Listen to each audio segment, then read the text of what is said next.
I think the thing that people misunderstand about success is they're looking for the easiest way to get there. Your goals don't count until they're hard. The one thing all my athletes in business, in sports, the best of the best are so coachable. They listen. They listen, they absorb the information, they pay attention. Rise and shine, it's espresso time. Hey, it's Evan Carmichael, and I am not a morning person. But when you start your day with a powerful routine that inspires you, like watching one of these videos, it can change your life. So let's start your day off right together. Grab your coffee, know that I believe in you, and get ready for a shot of espresso from Tim Grover. I wake up every morning. Espresso keep me going. I wake up every morning. I think the thing that people misunderstand about success is they're looking for the easiest way to get there. You know, and it's funny, how many books have you read, or I won't say promoted, but had on your show, and everybody goes, 5 easy steps, 10 steps to greatness, you know, 8 steps to this. And those steps for success, they're infinite. They are infinite. You cannot count them. It doesn't matter how long you've been doing it. Those steps are constantly shifting. You don't know if they're there. Sometimes you have to trust that the next step is going to be there when you can't even see it. And sometimes when you step on that step, you go right into quicksand. But you got to be able to pull yourself back out of it again. So everybody's looking for these steps, and there are no steps. Those steps never end. And you just can't climb steps. Sometimes you got to crawl those steps, and you finally get to the top, and everything shifts, and you're at the bottom again. It's crazy. All right? What does that mean? Sometimes you're at the top, and then you're at the bottom again. Well, you may get to the top, and you're like, I'm here. And then you look back down and you look up again, you're actually on the first step. You're on the first step again. And where you thought was the top is not even the top, it's the beginning. Wow. It's literally the beginning of where you're supposed to be. And that's when most people just quit. It just drives me crazy, because everybody's like, people that I do the interview with, I always like to use them as an example, because people can relate to that, all right? You've been climbing steps for how long to get to here? I mean, since starting this, it's been over 8 years, but the journey before then, it was, decades to build myself, to prepare myself for this. And now I feel like I'm just getting started. Right, exactly. So you have just, right, exactly. So all the steps that you climbed just to get started. Yeah. Just to get started. And people don't want to talk about those steps. They don't want to talk about those steps and how difficult those steps are, and how many steps that you stumbled on, and how many steps you didn't even see, and how many steps that people placed in front of you and they pulled away. People that you were very close to, people that you knew. Right. That people that you thought that were like, hey, these people actually have my back. Except, they did have your back, but they were actually pushing you down the steps. For stabbing you. Yes. Yeah. No. And it's funny when you talk about those things, or people talk about it, they seem surprised. But you should know that in that path, all those things are going to be there. They're going to be there. Right. Your goals don't count until they're hard. Your big ambitions, your dreams, your desires, the thing that you want to create, the life that you want to build for yourself, everything great comes with you putting in great amounts of effort and work. It's supposed to be hard. That's part of the thrill, is that you're putting in all of this effort and something great comes out on the other side. If you didn't put work behind it, you wouldn't value it. You wouldn't appreciate it. And so I think one of the things that people really struggle with is this whole working smart versus working hard thing. Do you work smart? Do you work hard? A lot of people going against hard work and say, well, just work smart, work smart, work smart. I'm all for working smart. It's both. Guys, it's always both. It's both.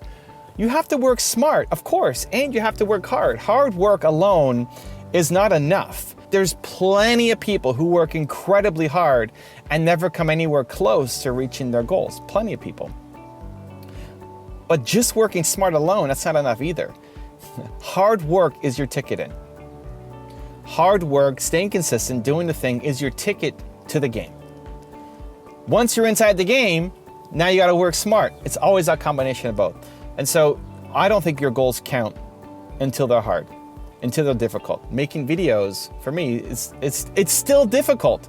At the beginning, it was just getting comfortable in front of the camera. It was believing in myself. It was practicing having a message, having a story. I would never have made a video in the car with people walking by and the windows open, and never, I would never have done that. I would have been too scared, too shy, too introverted, too worried about being judged, never.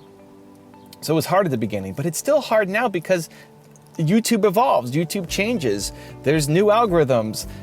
Now I'm doing multiple channels, now we're doing longer videos, now there's shorts, now there's all of these things that you have to constantly pay attention to, and that's fine. That's better than fine, that's great. Because my great goals, my great ambitions comes on the other side of me doing a lot of great hard work. Some people expect it to be easy. I think some people at the beginning, we buy into something to say, oh, well, look how easy it is for them. It looks easy, so it's gonna be easy for us. I think some people buy into it being easy, but I think most of you probably think, okay, it's not gonna be easy. It's gonna be hard, but you don't expect it to be that hard. I think this is the problem. Like, you expect it to be hard, but not as hard as it actually is. I've made over 10,000 videos for my channels. I would have thought that's crazy. I would have expected to work hard, but I would never have said I'll make 10,000 videos. That just seems like it's just way too big a number. How do you even go and do that? That's ridiculous. That's too hard. I can't do that. And yet that's what it took, you know? So I think that becomes a problem, is you don't expect to just get rich quick. You don't expect it to be easy. I'm not talking to America now, I'm talking to you. You guys are achievers, you're part of Believe Nation. You don't expect it to be easy or handed to you. You're willing to put an effort, but you don't expect it to be that hard. To take more than your max effort. Because you're putting in the work and you're not getting the results. I know, that sucks. That was me, my first business, putting in all the work, and just not seeing the results. And I expected it to be hard, but not this hard. And it pushes you to the breaking point where you don't feel like you can make it. And I actually quit on my business partner for a day before coming back to it because I didn't want to regret that decision. I think it's something we all struggle with, especially at the beginning, especially while you're trying to build momentum, because getting that initial momentum, getting the ball rolling is the hardest part. Keeping something in motion is a lot easier than just getting something in motion at the beginning. But you do have this strength. You find this strength. You find it buried inside you. And that thing that you're doing is so important that you have to keep going. So how do you do it? Great, that's a motivational little rant, but how do you actually do it? Let me give you some strategies. Step number 1 is you remind yourself that you do difficult things. You remind yourself, you do difficult things, that when it gets difficult, when it gets scary, when it gets hard, you are the person who does scary, difficult, hard. I use those as trigger words, scary, difficult, hard. When I say those things, feel those things, text those things, write those things, feeling those things, then I have to do it because Evan Carmichael does difficult things. You start to shift your identity. This isn't just an Evan Carmichael thing. This is a you thing. This is an everybody who wants to achieve thing. That when it gets difficult, you show up. You don't retreat. You don't run away. You don't quit. You don't stop. When it gets difficult, you show up. This is the time to show up. You need you to show up. You do difficult things. Remind yourself of it. Write it somewhere near your computer. Write it by your bedside. Write it on your bathroom mirror. Put it on your fridge. You do difficult things. Wherever you go when you feel the most down. If you run to food when you feel down, great. Put it on your fridge. You do difficult things. The more you can remember that, embrace it, live it, the more you're going to change your life.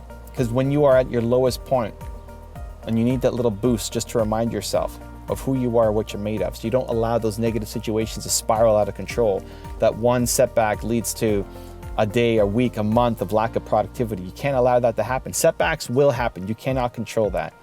You can control your reaction to it. And it's okay to feel down for a few moments. It's okay to spend 15 minutes feeling frustrated, low, down, but not a day, not a week, not a month, not give up, not throw away your whole idea because of constant setbacks. The way to overcome the setbacks is to overcome. It's through.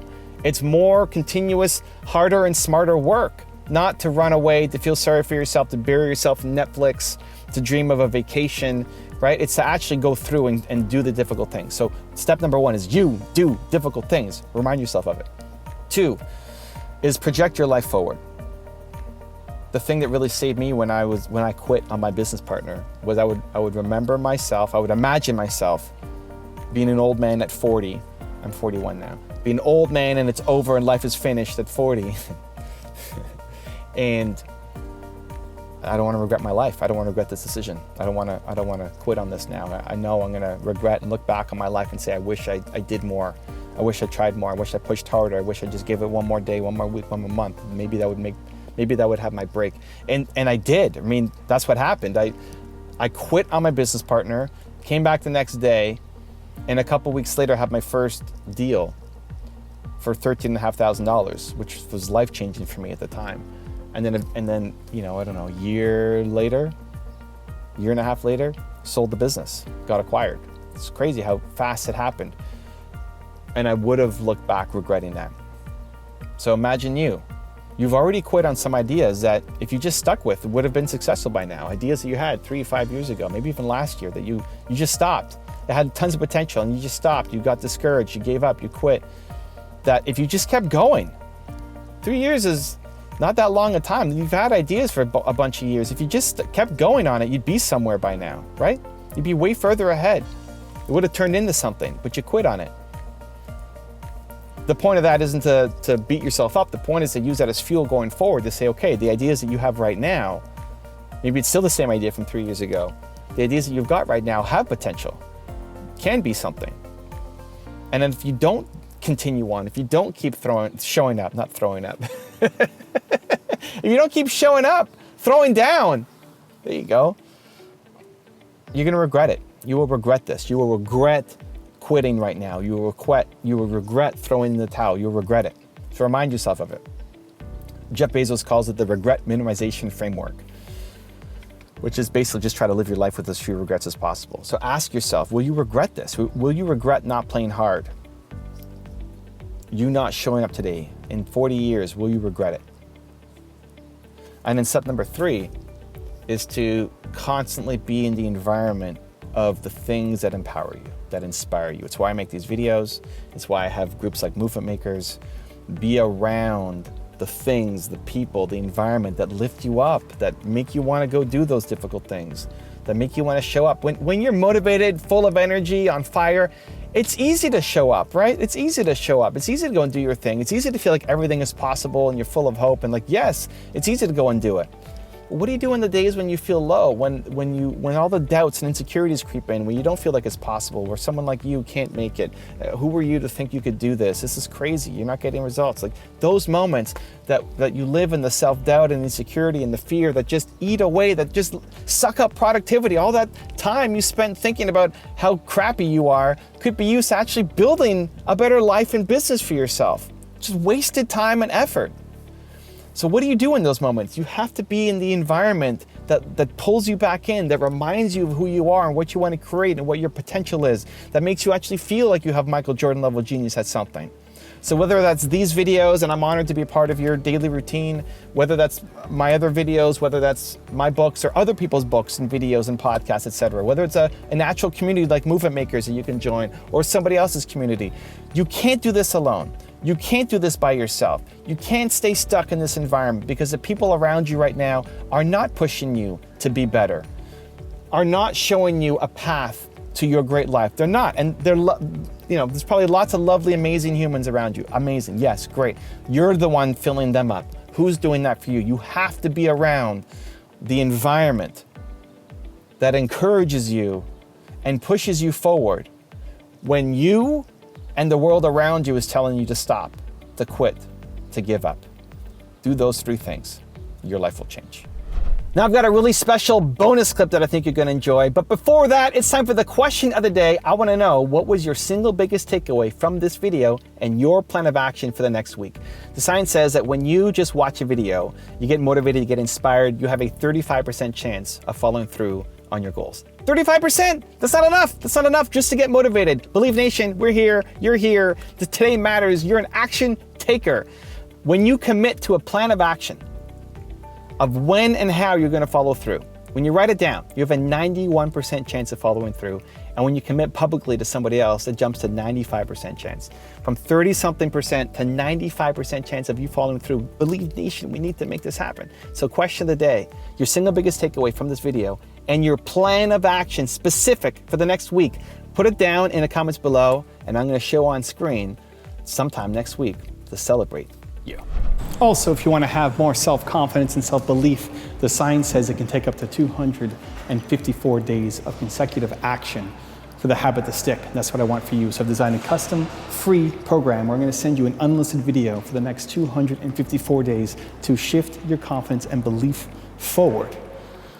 The link to join is in the description below. My very first thing I do when I wake up in the morning is I want to get my head right. I do this thing called priming. Stop resisting the natural flow of epic performance. Everything I didn't want to do is what got me to where I'm at today. If you just pay attention to the details, you pay attention to the details, you can, those distinctions are easy to see. All right. Everybody talks about working hard, showing up early, showing up late, doing all. Everybody can do that. Everybody can do that. It's the mannerisms of the way they carry themselves. It's the way they compete. It's the way they listen. It's the way they absorb information, how coachable they are. The one thing, all my athletes in business, in sports, the best of the best are so coachable. They listen. They listen, they absorb the information, they pay attention, they're there. They're willing, they want that information, and they know the difference between false information and information that can actually work for them. You know, Kobe had with the first interview they did with Kobe, when they said, "Oh, you hired Tim Grover, you hired MJ guy. You know, what do you think about him?" He goes, "He ain't done shit for me yet. I don't know." He was like, "Yeah, he did great things for MJ, and he's done great things for other things. He ain't done nothing for me. Right, I don't know." Setting the tone. Setting the tone right there. How did you process that when you heard that? Oh, I wouldn't expect anything else. I didn't do anything for him. Yeah. I didn't do anything. And too many people look at the history of what they've done in the past. They look at their past wins, their past successes. These individuals, they've always when you look at that competitive person, you can always see. With Kobe, I saw it very early when in the playoffs against Utah, when he shot all those air balls. At that, you know, he was 17? You know, he came in the league at 17, so he was like 18 or 19 when he did that. Mm-hmm. All right.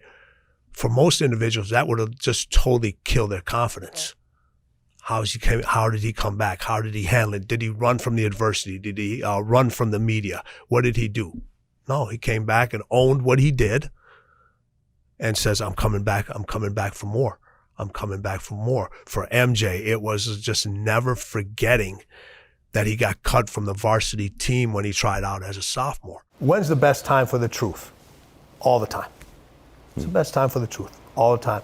The truth should lead to more action. But what does it usually do? It leads to more emotions.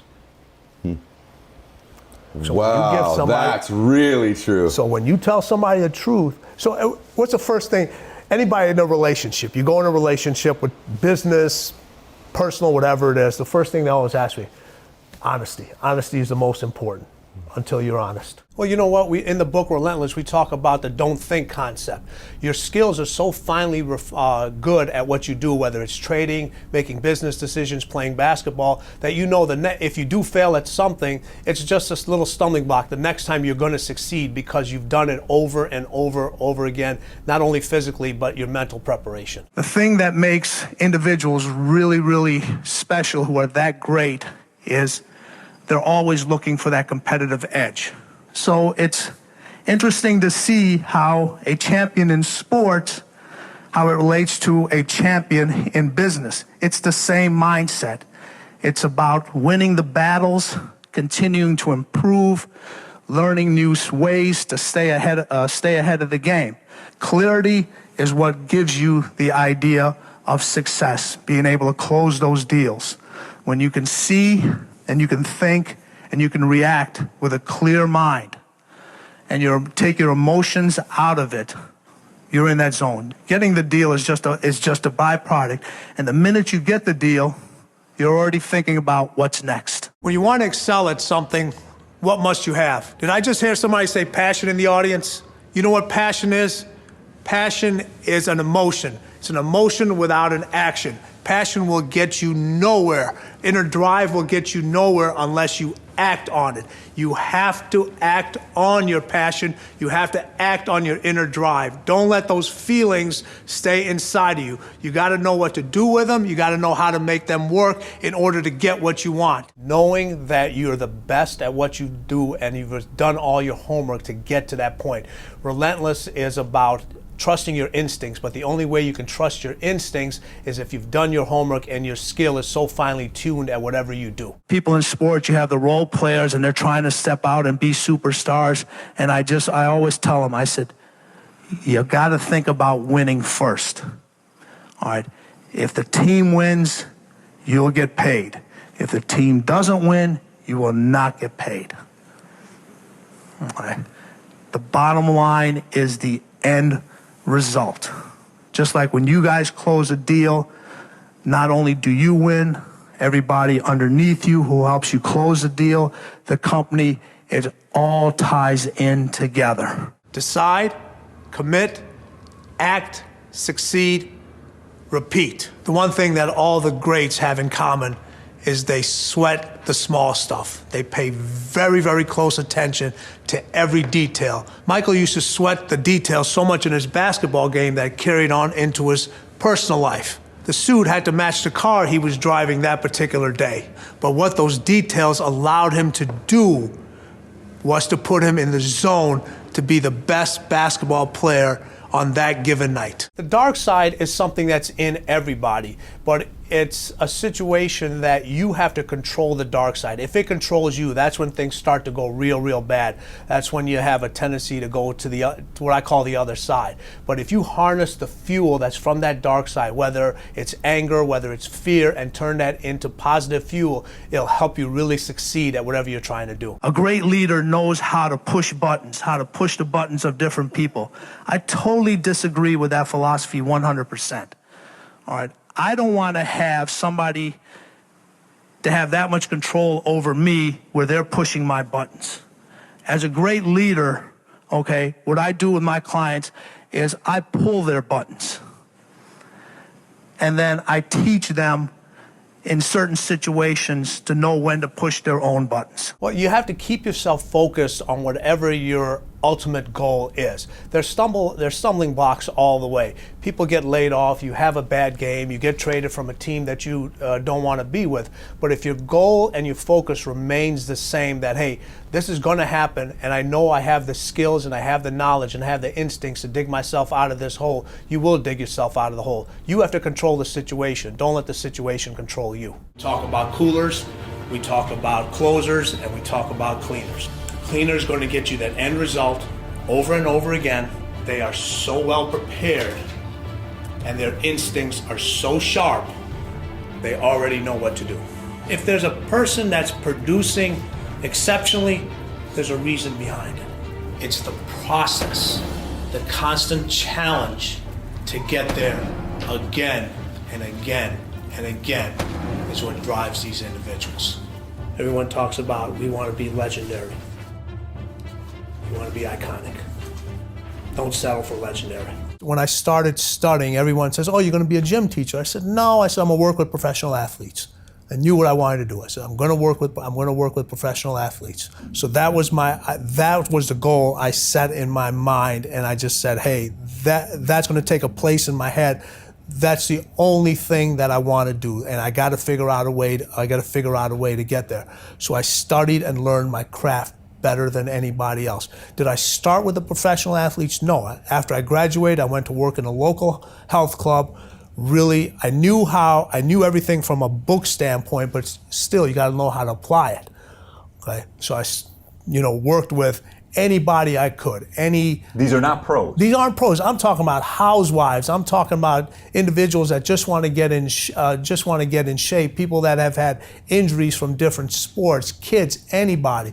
Just kind of developing programs, implementing what I've learned, and actually being able to apply it. Mm-hmm. And once I started to look at that craft, I said, okay, now I'm starting to figure out how to actually apply this stuff and how to use it and put the formulas together and put the workouts together and do all these different things. I mean, stuff that they're doing now from a workout standpoint, I was doing 30 years ago. Wow.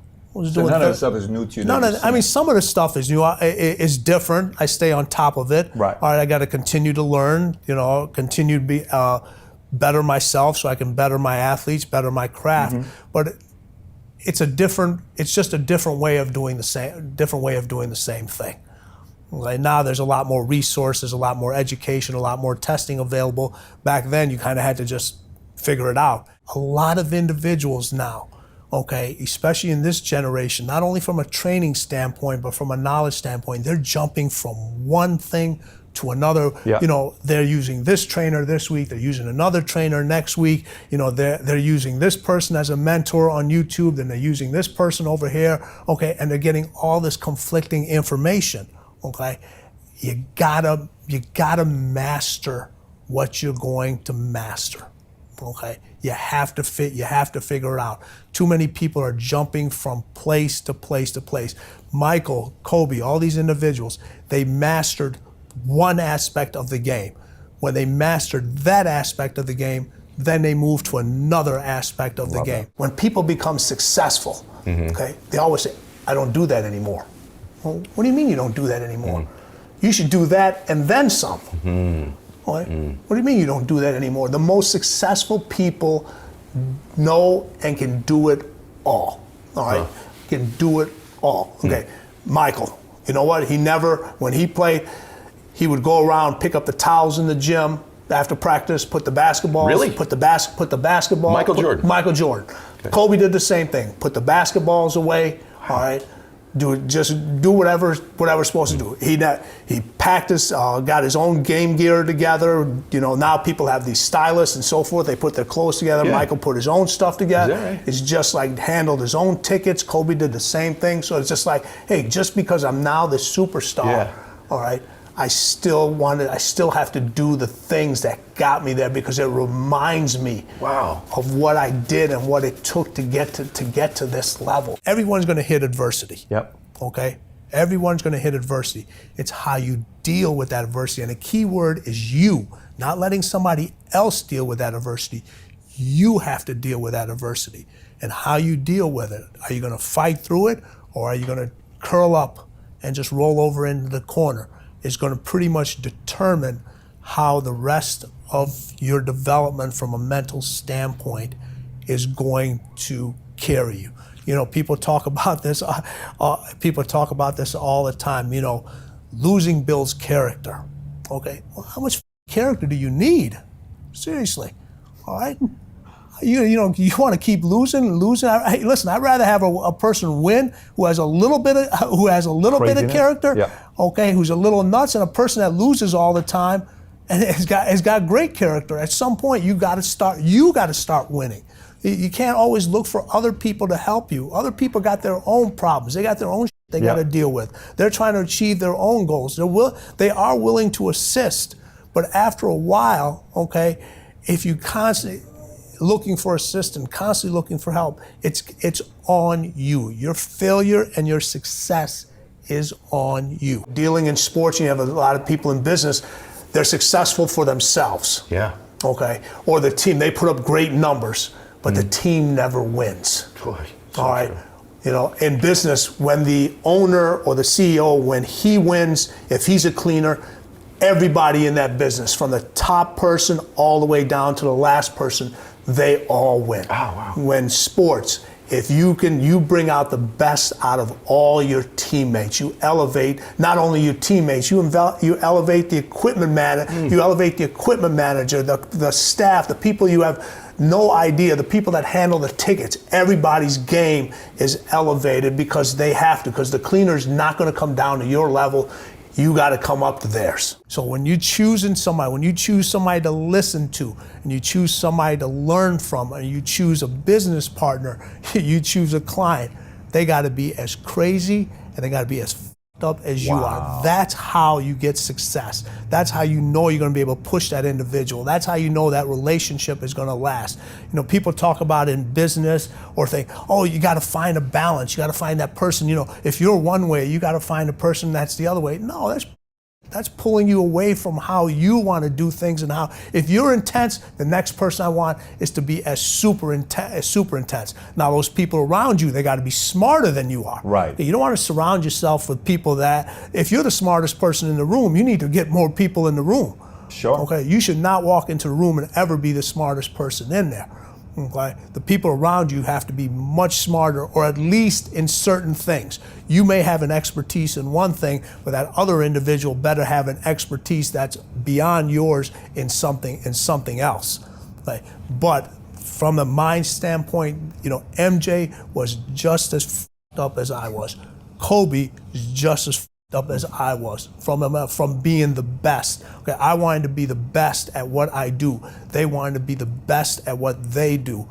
All right. So there was an attraction there. It's an attraction, and those are the people that allow you to push them and allow them to. They understand they want to get better. You know, they don't need to be motivated. Okay, they're like, you tell them, hey, that's so interesting. They're not hiring you to come motivate me. They already want it as bad as you. They want the best of the best. Already want it more than anybody else. There's a reason they're the best. You know, we talked about this earlier at lunch. They're the ones that show up to practice early. Okay, they're the ones taking the extra shots. They're the ones doing the wind sprints at the end. They're the ones, you know, getting treatment, taking care of their body. They're showing up on off days. I mean, you're sending the guys home. You're saying you got to go home. You got to go home. Go home already. You got to tell them to leave. You don't have to tell them to show up. You got to tell them to leave. Oh, that's enough. You know, you have people in your office, and you look at it.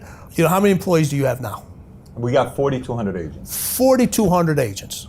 Okay, out of 4,200 agents. Okay, if you put them all in the room. Okay, and you were able to put them all in one shop together. All right, and say your hours were 9 to 5. Okay, you'd have 4,200 people in here from 9 to 5 o'clock. From 5 o'clock. After 5 o'clock, you may have 500. After 7 o'clock, you may have 200. After 9 o'clock, you may have 5. And then guess what? At the end of the day, there's going to be one light left on. Maybe two, yours and somebody else's. That person's as f***ed up as you are.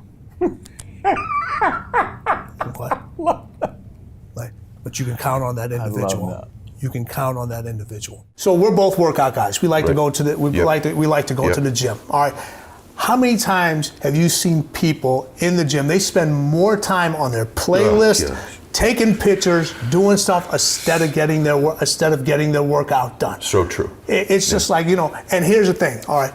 You're a very intense person. I can tell. Right. Okay. I'm a very intense person. Yep. All right. We value our time. Yes. Okay. How do you get results in the gym? It isn't about spending 2 to 3 hours working out. People say, I spent 3 hours. You didn't spend 3 hours. By the time you pulled into the parking lot, by the time you changed, got some breakfast, put your workout clothes on, talked to 8 people, did all that stuff, you were there for 3 hours. You did your 3 hours. No intensity. All right. People talk about, hey, you know, you post a couple of workout things, you've seen it, you're a buff guy, or you're in great shape. All right, people say, Ed, I want to look like you. All right. They don't see what it takes to look like you. Not only in the gym, outside of the gym. The intensity that's there. You're in the gym, and I'm assuming you work out with music. You had some headphones on. You got to get a certain amount of stuff done in a certain amount of time. Or you're in this intense stuff. Somebody comes up to you. Yeah. Okay. And you don't want to be rude to them. So now you take your headphones off. They ask you a question. They want to take a picture with you. Oh, I recognize you from so and so. And all right. And then the question is, how do I get to look like? Well, the one way you get to look like me is leave me there for long. Stop asking me these questions. Exactly. And start hitting the weights. Start lifting. Yeah. the intensity that you have, it has to be in everything you do. You have to be an intense person in your workouts. The way you eat, okay, that's intensity. How do you fuel up your metabolism rate so you're burning these calories so you can get that definition? That's intent. That's an intensity. How do you get to be successful? You know, oh man, he or she, he's so intense. No, you know what? He and she, that's how you're supposed to be. You're at a different level. Right. And that's why I said the intensity is so important. It's what really separates those individuals. And you can't get into that zone and you can't get arms and abs like Ed. All right, you can't do it unless you have that intensity and you're willing to block out the distractions. We have so much access now to information. Yep. It's literally at our fingertips, you know, everything, okay? Why are more individuals doing less? Relentless is more than just a mindset. It's a skill set, it's a mindset, it's a way to kick ass. We talk about kicking ass and taking names. Well, when you're relentless, you've kicked so much ass, you can't remember all the names because it becomes irrelevant. The name that they remember is your name. That's what Relentless is being about. It's not about others, it's about yourself. It's about taking yourself to a level that only few people can achieve. The mindset is completely different. It's about capturing other people's hearts and not letting them go. It's learning to step on their throat. It's about killing the competition. Your fiercest competitors are cutthroat individuals.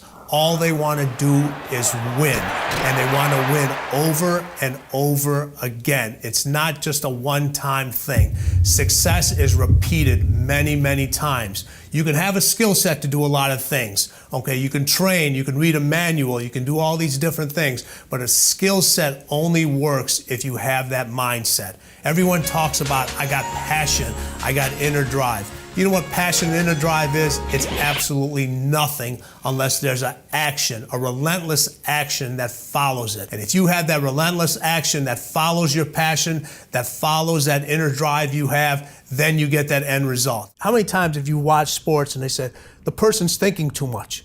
Stop thinking. Yep. Stop thinking. Just go out and play. Well, what happens when you tell an individual to stop thinking? What's the first thing they do? They start thinking. Yeah. Exactly. Do you know how many hours and years of preparation go into not being able to not to think about something?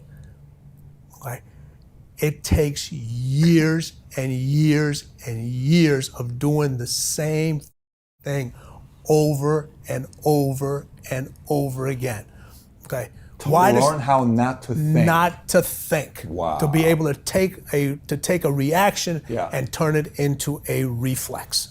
That's what the greatest can do. Most people react to things. Okay, the greatest, it's an instinct. It's impulsive. It's innate. It becomes a reflex. You know, we talk about this. Listen, trust your instincts. That's what closers do. You know what cleaners do? Their instincts trust them. I got this. I'll give you a great example about that, and we'll pick up the other thing. All right, Doug Collins, coach of the Bulls, is drawing up this play. Okay, last second play, he's drawing. It's the Cleveland play, the one he beat Elo, right? Yep. So he's drawing up this play, all this other stuff. He's over, he races it. Michael turns around and said, "Hey, give me the ball, get the out the way." In the timeout. Yeah, after the time, you know, before Doug, he goes, "Give me the ball, get the out the way." Okay. That's the don't think. Okay, that's the point where, hey, listen. My instincts trust me. Give me the ball. Just get the hell out the way. I'm winning this game. I'm winning this game. But that game-winning shot wasn't made there. It was made many years before, in the dark gym by himself with somebody rebounding the ball, whether it was me or somebody else, shooting that same shot over and over and over and over again, saying, no, if I get to this spot, I don't care if there's 10 hands in front of me. If I get to this spot, the shot's going in because I've done it over and over again. Just for a second, because this just blew my mind. Is your dad, they come from India, right? Yes. Is that right? Mm-hmm. And your dad, you're in the cab. You just get here. You're in You the just cab. get here, yep. And My mom's already here, Okay, tell that established story. herself as a nurse, and well, my dad. It was easier for my mom to get her license here as a nurse practitioner than it was for my dad to get his license as a doctor, all right, an MD, and he wasn't able to get the license. We still came over. We're sitting in the cab, and he's counting the money, and the meter gets to, I forget what the number was, and my dad tells the cab driver, stop. And you're a little boy, right? We're a little boy. Yeah. I was 4 years old. He said, stop. And we're like, what's going on? And my dad goes, hey, listen, we're in a new country. I want you to enjoy the scenery. So we get out, we grab all the luggage. Excuse me, I get real emotional doing this. That's awesome. And we're walking down the street.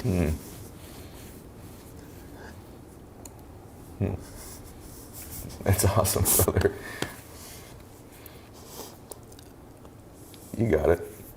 Yeah.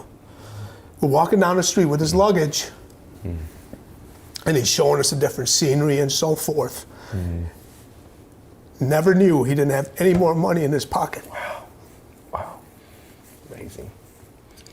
But he got us here. Got you there. That's so powerful. You imagine that little boy walking down that street turns out to be you.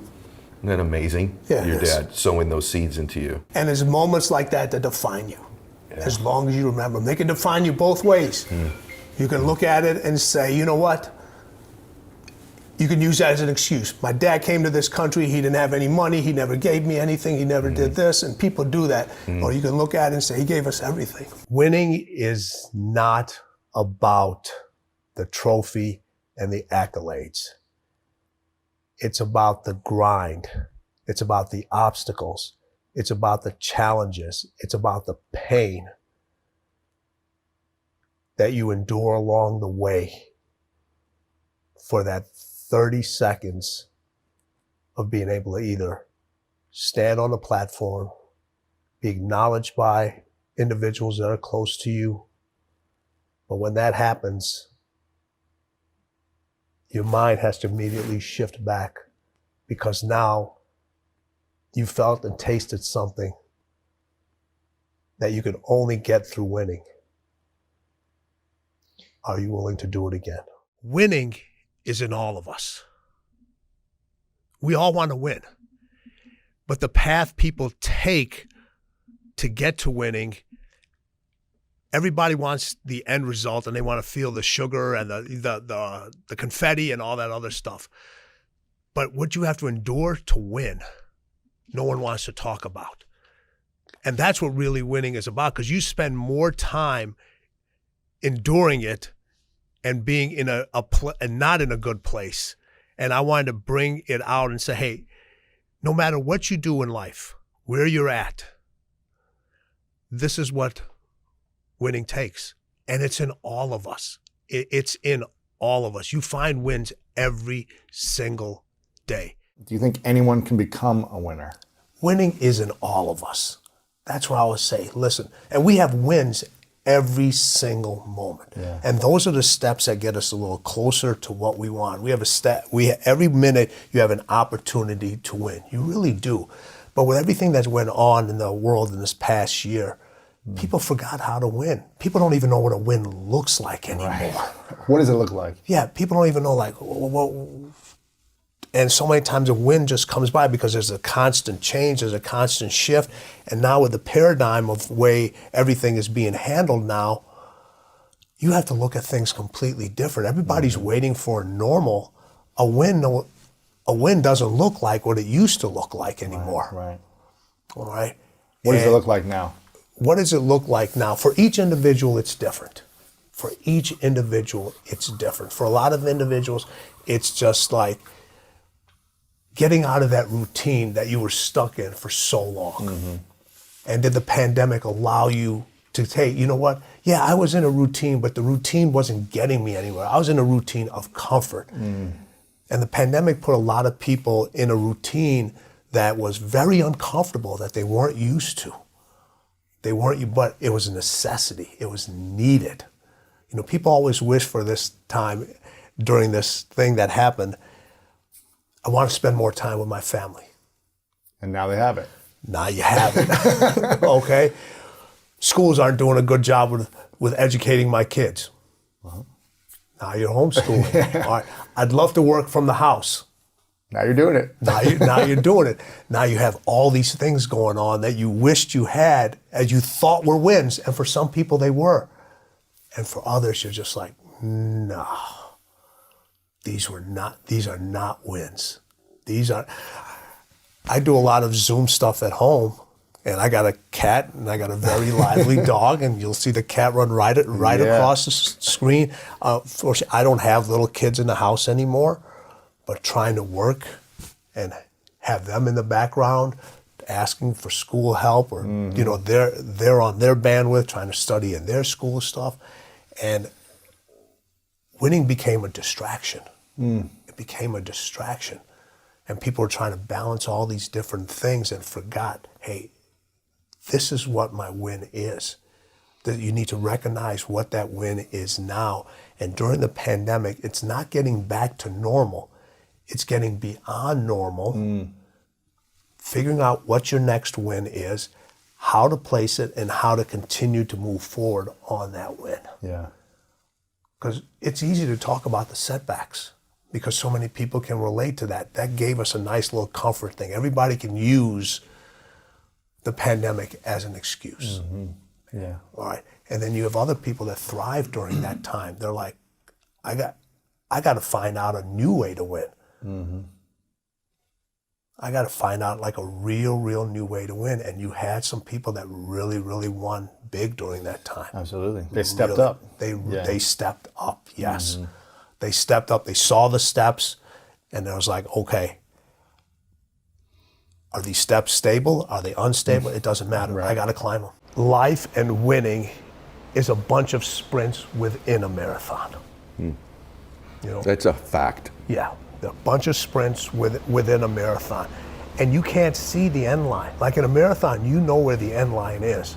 In winning, that race may have an end line, but there's another start line right after it. Yeah. And for people that are really driven, and this is not about money, and this isn't about fame. This is about, you could be winning as a school teacher, you could be winning as an entrepreneur, you could be winning in business, you could be winning as an athlete, as a waiter, whatever it is, a waitress, whatever it is. It's that every single time you sprint to that finish line, there's another start line that's coming. And that's why it never ends. It's a marathon that just keeps going, and going. And I try to tell people, listen, I'm not an avid runner. I used to be in my much younger days, not avid. I used to enjoy it. You see the times of the best marathons, they're running Insane.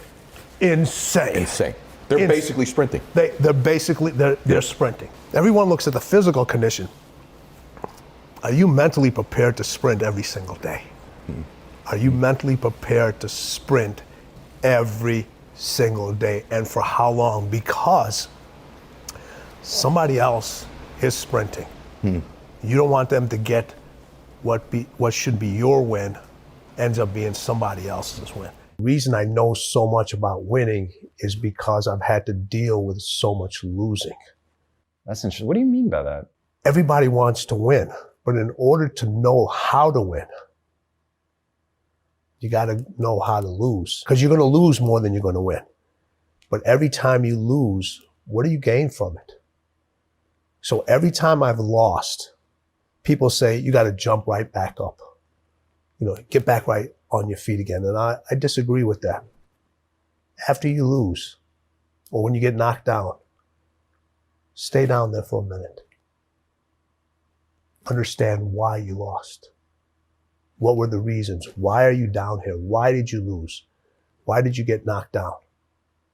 Because if you just jump right back up, you're going to lose again and again, and you continue going to lose the same way. So every time I lost, I stayed down for a second. Minutes, hours, days, weeks. But when I stood up, I was different. I was smarter. And when I lost again, I stayed down. I stood back up. I was stronger. When I lost again, I stayed down. How did I stand up again? I was more confident. Lost again, stood up. I was more resilient. Now you start putting the pieces that are necessary to win over and over and over again. So if you lose and you jump right back up and you haven't really changed, really changed from that loss, you're never going to learn from it, and you're never going to really, truly know the unforgiving race to greatness, because that's part of the unforgiving part, is the losing part. That part is unforgiving. You just don't win in one arena. You win in your sports, you win in business, you win in your personal life. Other people win because you win. Mm-hmm. It isn't just about you. It's about being able to pull the team and show them what it feels like to win, and what kind of feeling that gives. And when you win, your family wins. Mm. When your family wins, you win. When you win, your friends win, the people that have supported you. Every time Michael played, I always said this. I said this in The Last Dance. He would say, these individuals are giving me something that's way more valuable than the price of a ticket. Mm. They're giving me their time, which is non-refundable. Ooh. You can't exchange it with somebody else. You can't take your ticket and exchange it with another individual. These people are literally giving me their time, whether they're at the arena, they're sitting in front of the TV, they're watching the news, listening to it on the radio back then, whatever it may be. My accountability to myself and those individuals has to be at the highest level. Has to be at the highest level, because they're doing something that is they're giving me something that's so valuable. I have to be at my best. People, they look at winning and finishing as the same. Those individuals that you're talking about, they're just looking to finish. They're just looking to finish their career. They're like, okay, this is what, I got this nice house. I'm finished over here. I made the NBA or made the NFL. That's finishing. And a lot of people to that, they feel like if they finish, they've won. These individuals, it's a completely different level. So you have individuals that go out and run marathons. You know, if you compete at the highest level and you're a person that just runs marathon, the chances of you winning that marathon are pretty much zero. But you're going to finish that marathon. But being able to finish that marathon puts you in a mindset to win at something else. So there's always what's next? What's next? What's the next thing that's going on? You know, we talk about what Kobe, one of his biggest lines is, you know, don't rest in the middle, rest at the end. Winners rest at the end. Mm. When you talk about people that just want to finish, just what you said, they rest in the middle. Winning is not supposed to be fair. Life is not fair. There's nothing that's going to guarantee you that win. But the only thing that's going to guarantee you that loss is if you don't get in this race. How many people, and you talk about this all the time, about the fears and the emotions and just just going for it, just like, here it is. Mm. Look at yourself. Mm. You've moved 3 different times in probably the last 6 months for whatever reasons you've had, all right? And you've literally packed up and moved, like, here I'm going, here I'm going, here.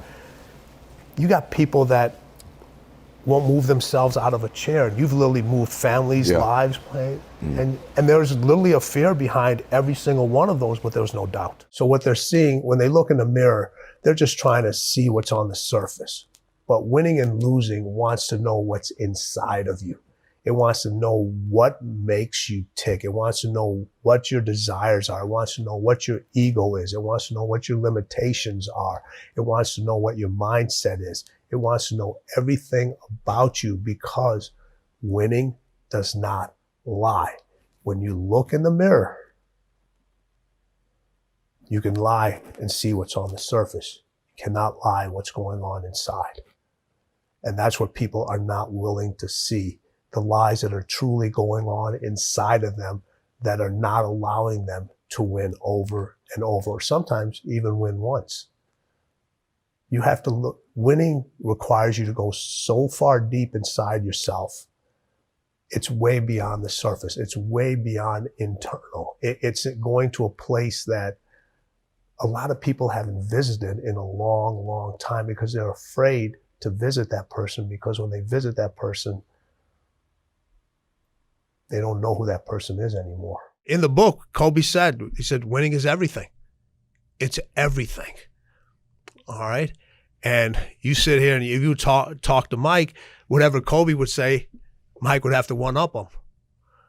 Because there's still, the competition never stops. It's always about what's next. What can I win more at? You know, both those individuals, you know, obviously Kobe's not with us anymore, but both those individuals, the competition and the desire and the feeling of winning, even though they were done with playing, manifested into something else. You know, MJ, the most successful sneaker brand out there. All right. Owning a team, tequila business, in the sports gambling business. He's in all those things. He's in all those things. All right. So the competition never stops. With Kobe, it was like, I'm going to win an Oscar. Go out and win an Oscar. Writing children's book. He would literally, his goal, his plan was to take over Hollywood.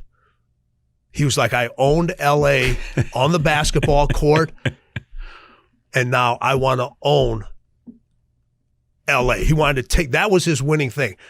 Take the basketball out of it. Everyone knows I own LA on the basketball court. And we talked about this. He goes, own LA. Own LA. And if you look at the paths he was going through, that's what he was doing. That was his next definition of winning. If you want another amazing Dean Graziosi video, check it out right there next to me. I think you'll love it. Continue to believe, and I'll see you there. People say, how do you get so much done? How do you run a business and still coach Little League and baseball and softball? How do you do all those things?